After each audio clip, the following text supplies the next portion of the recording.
It's a peaceful morning. Salamat Lord. Kung alaga na 92 years old. Sabta no more war, Sabta. No more war, sabi niya. Wala na dyan, Sabta. Wala na. Salamat din taon, Lord. Peaceful ang morning.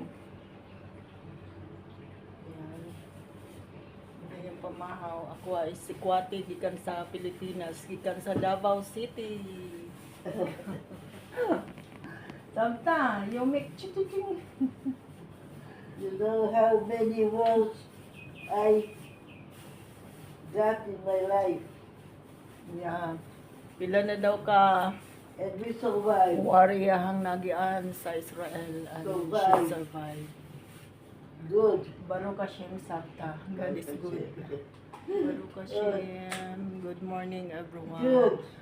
Today is what, Sabta? March 5. I have to make my birthday. Maganda pa ang memory niya. Tapos Four. nakakalagat. Papamahina na siya. March 4? For March 4, 2026. 1 week I have to wait. Ken. Bye-bye.